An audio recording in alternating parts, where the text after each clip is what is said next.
If this is the only way, So be it. No!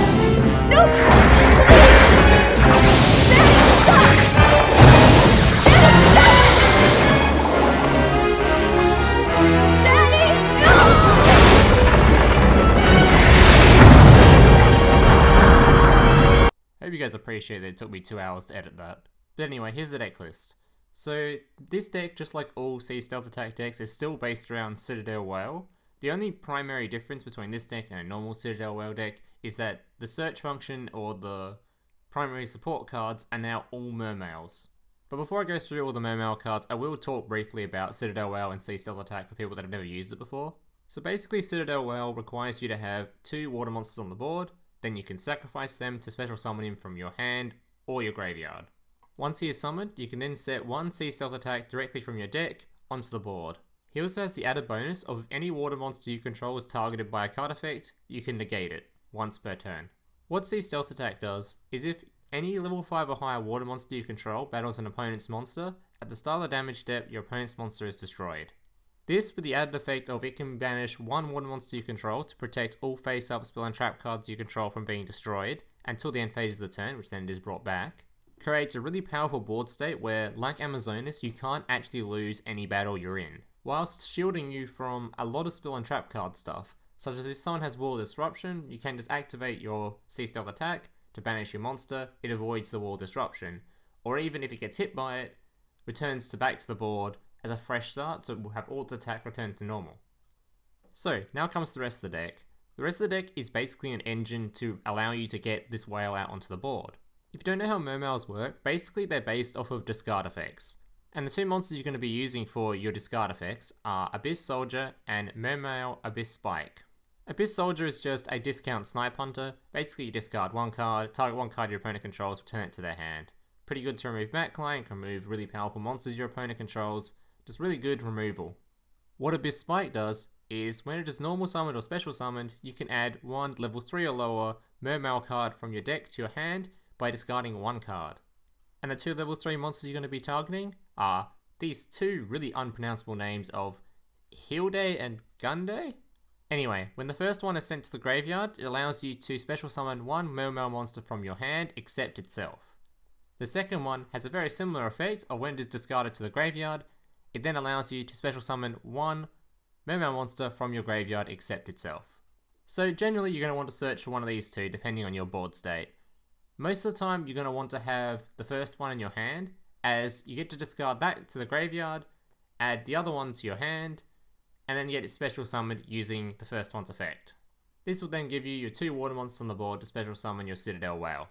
If you don't quite understand what I just said, don't worry, at the end of the video there's a lot of gameplay showing this in action.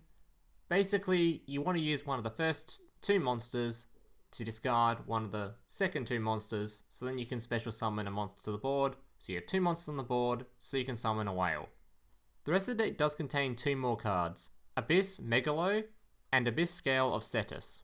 So Abyssmegalo is in the deck purely because you won't always have whale in your starting hand, or even in your first couple of draws, as there are only 3 of them in the deck. So this is in the deck to try and cover those few times when you don't. Honestly, I would have 2 Megalos in my deck if I owned 2 of them. I only own 1 copy of the card so far. And for me personally, it has overperformed way beyond expectations. I thought this card would be beyond trash tier in a deck like this. What this card does is similar to the whale, it requires you to have 2 water monsters, only this time you have the water monsters in your hand. It allows you to discard 2 water monsters to the graveyard to special summon him from your hand. If he is special summoned this way, you can then add 1 Abyss spell trap card from your deck to your hand. He also has the added bonus of you contribute 1 water monster you control to make him be able to attack twice in 1 turn. So why this card has overperformed so much in my eyes is simply, it can proc your Mermail's abilities because you discard cards from your hand. It works with Sea Stealth Attack because it's a level 5 or higher water monster.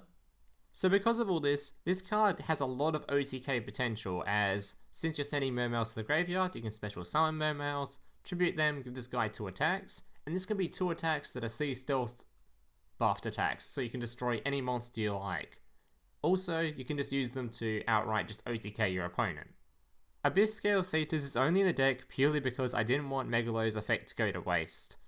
Since it can search for a spell and trap card, I thought it's best to have one in there anyway, otherwise just a wasted draw.